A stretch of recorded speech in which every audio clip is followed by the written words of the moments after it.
మీరు చెప్పండి, మీరు ఎక్కడి నుంచి ఏంటి? బేసికల్లీ వరంగల్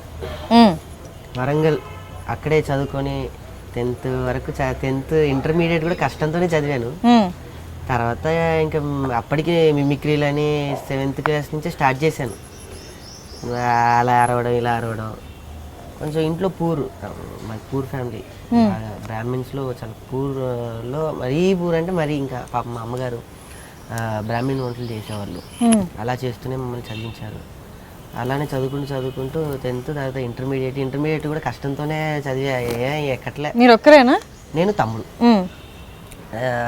అలా చదువుతూనే ఇంటర్మీడియట్ని ఇంకా ఇంటర్మీడియట్ పాస్ అవుతావా లేదా ఇంటర్మీడియట్ పాస్ అయ్యాను సార్. ఓకే, మళ్ళీ మీకు డౌట్ ఏమన్నా రాకుండా. నేను ఇంటర్మీడియట్ పియూసీ పాస్ అయ్యాను. పియూసీ, నేనేమో ఎంపీసీ నాది. సో దాని తర్వాత సెకండ్ ఇయర్ అనుకుంటా, మామూలుగా పోలేదు. అంటే చెప్పుకుంటే పరుగు పోద్ది కానీ ఇంట్లో కూడా చెప్పలేదు ఈ విషయం. 3 సబ్జెక్టులు పోయినాయి. పోయిన తర్వాత మళ్ళీ రాసా, మళ్ళీ పోయినాయి. మళ్ళీ రాసా. సిగ్గున్నవాడు ఏమైనా రాస్తాడండి మళ్ళీ 3-4 సార్లు? మిమ్మల్ని అంటలేదు గారు. ఒకసారి పోయింది సార్, రెండోసారి పోయింది, మూడోసారి పోయింది, 4వసారి కూడా రాస్తారండి. Congrats, same to you. నేను రాసా.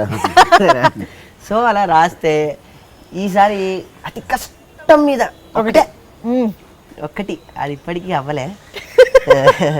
అది ఇంట్లో కూడా చెప్పలే ఇప్పటివరకు. నేను తర్వాత ఏం చేశానంటే ఇలా కాదని చెప్పేసి ఇంకా పూర్తిగా ఫుల్ ప్రెజర్ షోస్ మీద పడిపోయాయి. ఈవెంట్స్, షోస్ చేయడం ఎక్కడ పడితే అక్కడ.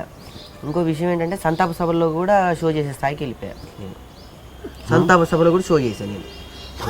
మా ఊర్లో డాక్టర్ నేరళ్ళ వేణుమాధవ్ గారి కళాప్రాంగణం ఉంది.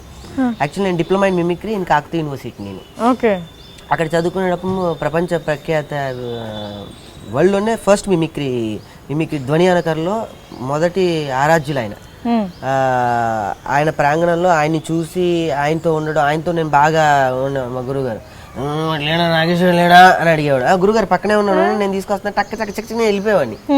అలా అక్కడ పాపం సంతాప సభ అది నాకు సంతాప సభ అని కూడా తెలియదు బేసికల్లీ. ఈ విషయం కూడా చెప్పుకోవాలండి మా అమ్మగారికి థ్యాంక్స్. నేను ఎక్కడికి వెళ్ళాలన్నా నన్ను దగ్గరుండి తీసుకెళ్ళి స్టేజ్ షోస్ తీసుకెళ్ళేవాడు నన్ను.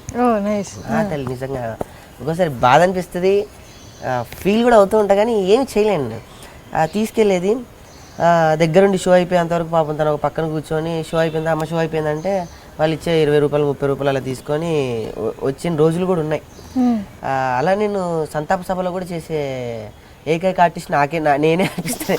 అంటే ఇప్పుడు వెళ్ళి చేయలేము. ఇప్పుడు నాకు తెలుసుగా అది సంతాప సభ అని ఒక ఫీల్ ఉంటుంది నాకు. అప్పుడు ఏంటంటే ఒక 15-20 మంది ఉన్నారంటే అప్పుడు సన్నగా ఉన్న అప్పుడే బేస్ వాయిస్లు చేసేవాడిని. తీసుకోగానే అగ్ని ఎదుకమ్మా ఇలాంటి వచ్చాను అక్కడ ఇక్కడ అప్పుడే బేస్ వాయిస్లు. అయ్యా అని వైఎస్ రాజశేఖర గారి వాయిస్ చూస్తున్నారు మరి మీరు అని చంద్రబాబు గారు ఏంటో అసలు ఎక్కేసి ఒక 5 వాయిస్లు చేతి మీద రాసుకునేది. మరి ఇప్పుడు చూస్తే ముందుగా మీ అందరికీ చంద్రబాబు నాయుడు గారి వాయిస్ వినిపిస్తాను. కానీ పక్కన మా అమ్మ ఉండేది కాదు, ఎటు వెళ్ళిందో తెలీదు. ఉంటే కొంచెం ధైర్యంగా ఉండేది.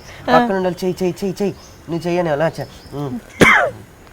మరి ఏ రోజున మీరు వస్తుంటే అనే వెళ్ళిపోయి అలా సరదాగా అలా ఎన్ని షోస్ చేశాను మా ఊర్లో. నేరళ్ళ వేణుమాధవ్ గారి కళాప్రాంగణం అక్కడికి వెళ్ళి సరదాగా అక్కడ బాక్సులు కట్టుకొని తిన్న రోజులు కూడా ఉన్నాయి. ఆ తర్వాత అలా అలా అలా అలా హైదరాబాద్కి రావడం, దూరదర్శన్ ఫస్ట్ నాది దూరదర్శన్, దాని తర్వాత ఈటీవీ ఆంధ్ర వల్ల, దాని తర్వాత చిన్న అక్కడ చేస్తూ అవకాశం ఇలా జబర్దస్త్కి వచ్చి పడింది. సో ఈ రోజు నేను ఇలా ఉన్నా, మా అమ్మని హ్యాపీగా చూసుకుంటున్నాను, తమ్ముని బాగా చదివించానన్న ఈ క్రెడిట్ అంతా మా అమ్మకే. ఇప్పటికీ భరిస్తుంది మా అమ్మ, నిజంగా గ్రేట్. ఒకసారి ఇప్పుడు వరంగల్లో ఉన్నారా మీతో? మా అమ్మని తీసుకొచ్చేసాను, ఇప్పుడు నా దగ్గరే ఉన్నారు. నేను ఎప్పుడు చెప్పుకోలేదు ఏ ఇంటర్వ్యూలో, కానీ ఏ ఇంటర్వ్యూలో చెప్తానమ్మా I love you, thank you. Super. ఆవిడ ఇప్పటికీ భరిస్తుంది పాపం నన్ను కొంచెం భరించడం కష్టమే. నాకు ఈ మధ్య తెలుస్తుంది నా థాట్స్ కానీ నా ఆలోచనలు డిఫరెంట్గా ఏవో ఉంటాయి కదా మనం కదా. సో ఆవిడ ఇప్పటికీ తట్టుకుంటుంది నన్ను. సో అందుకే ఆవిడ గ్రేట్ అంతే. నా ప్రపంచంలో ఇంకెవరైనా గ్రేట్ ఉన్నారంటే మా అమ్మే.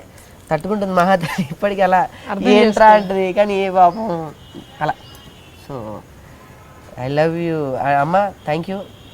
తట్టుకో ఇంకొన్ని రోజులు, మారుతానే చూద్దాం. సో అలాగే. సరే. Hi this is rocking Rakesh. Hi this is అసమప్పి. ఓన్లీ ఎక్స్క్లూజివ్ మీ ఐ డ్రీమ్ మీడియాలో. Please watch and subscribe.